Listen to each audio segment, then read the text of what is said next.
ఆంధ్ర తెలంగాణలో తక్కువ ఫీజులతో high quality results ఇస్తున్న ఏకైక సంస్థ తిరుమల్ ఐఏఎస్ ఇన్స్టిట్యూట్.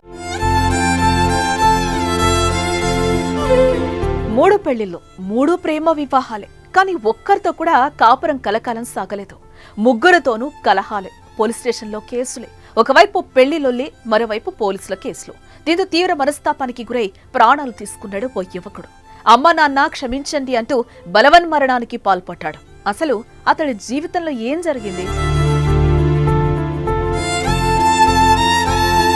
ఆంధ్రప్రదేశ్ రాష్ట్రంలోని శ్రీ సత్యసాయి జిల్లా కదిరి మండలం ఎర్రదొడ్డికి చెందిన ఉదయ్ కుమార్ తన జీవితంలో వచ్చిన 3 మహిళలతో ఏర్పడిన విభేదాలు అతడి ప్రాణం పోయేలా చేశాయి. కన్నవారికి కడుపు కోత మిగిల్చాయి. తెలంగాణలోని సిద్దిపేటలో ఉదయ్ ల్యాబ్ టెక్నీషియన్ గా పనిచేసేవాడు.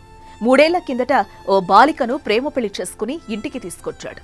కానీ అమ్మాయి మైనర్ కావడంతో పోలీస్ కేసు నమోదైంది. విచారణలో భాగంగా సిద్దిపేట సీఐ శ్రీనివాస్ కదిరి వెళ్లి ఉదయ్ నుంచి అమ్మాయిని తీసుకుని కుటుంబ సభ్యులకు అప్పగించారు. ఈ కేసు విచారణ నేపథ్యంలో కదిరి వచ్చిన సిద్దిపేట సీఐ శ్రీనివాస్ ను ఎదిరించడంతో కదిరి సీఐ అతడిపై చేయి చేసుకున్నాడని, దీంతో ఉదయ్ ను విచారణ నిమిత్తం సిద్దిపేటకు తీసుకొచ్చిన సీఐ శ్రీనివాస్ ఉదయ్ ని చితకబాది కేసు నమోదు చేసి కంది సబ్ జైలుకు తరలించారని కుటుంబ సభ్యులు ఆరోపిస్తున్నారు. అయితే 2.5 నెలల తర్వాత బెయిల్పై బయటకొచ్చిన ఉదయ్ 2 సీఐలు కొట్టడంతో తన వినికిడి శక్తి కోల్పోయారని సాక్ష్యాధారాలతో సహా అనంతపురం కోర్టులో ప్రైవేట్ పిటిషన్ వేశాడు.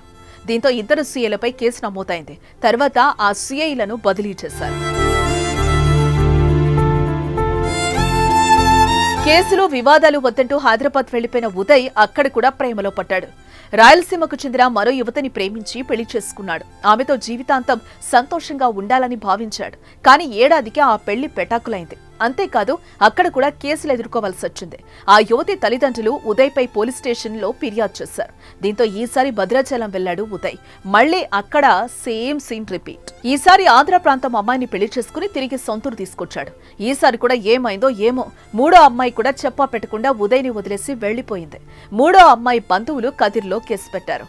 ఈ విషయం తెలుసుకున్న సీఐ మధు కదిరి స్టేషన్లో లేకున్నా ఉదయ్ పై రివెంజ్ తీర్చుకునేందుకు పోలీసులచే టార్చర్ పెట్టించినట్టుగా కుటుంబ సభ్యులు ఆరోపిస్తున్నారు. అబ్బాయిని మన కదిరి అప్పటి రూరల్ సీఐగా ఉన్నటువంటి తమ్మిశెట్టి మధు గారు వాడు లవ్ చేసి తీసుకొని వచ్చినటువంటి అమ్మాయి ఎవరైతే ఉన్నారో వీళ్ళిద్దరూ పెళ్లి చేసుకొని ఇక్కడే ఉన్నారు.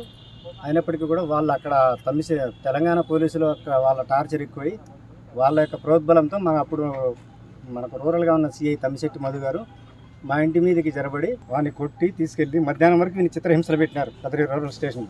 12వ తారీఖు రిమాండ్కి పెట్టి అక్కడ సబ్ జైలుకి పంపించినారు సార్. కంది సబ్ జైలు, సంగారెడ్డిలో కంది సబ్ జైలుకి పంపించినారు. బెయిల్ తీసుకొచ్చిన తర్వాత వాడి చెవు నొప్పి బాగుందని చెప్పి అక్కడికి వెళ్తే గవర్నమెంట్ హాస్పిటల్ అనంతపూర్లో చూయించుకుంటే ఏదో దెబ్బ తగలడం వల్లనే ఇదైందని చెప్పి వాళ్ళు డాక్టర్ గారు చెప్పడం వల్ల ఈఎన్టీ డాక్టర్ గారు వాడు అనంతపూర్ కోర్టులోకి వెళ్ళి ప్రైవేట్ కేసు వేసినాడు.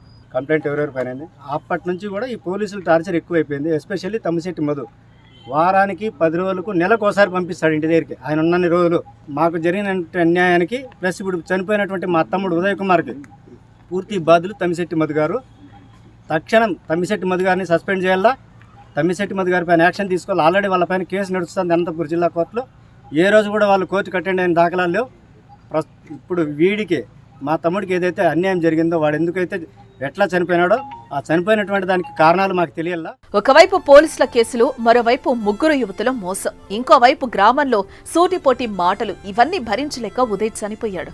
తనకు జరిగిన అన్యాయాన్ని వివరిస్తూ సుదీర్ఘ లేఖ రాశాడు. సెల్ఫీ వీడియో తీసి అందులోనూ అంతా వివరించాడు. కదిరి సీఐ తనను వేధిస్తున్నాడని పేర్కొన్నాడు. అమ్మా నాన్న నన్ను క్షమించండి, ఎవరికీ భయపడకండి అంటూ వీడియోలో తెలిపాడు. అనంతరం చెట్టుకు ఊరేసుకుని జీవితాన్ని ముగించాడు. శుక్రవారం తెల్లవారుజామున చెట్టుకు వేలాడుతున్న కుమారుని చూసి తల్లిదండ్రులు బోరున విలపించారు.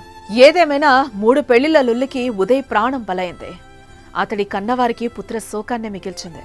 దీనిపై మీ అభిప్రాయాన్ని కామెంట్ చేయండి.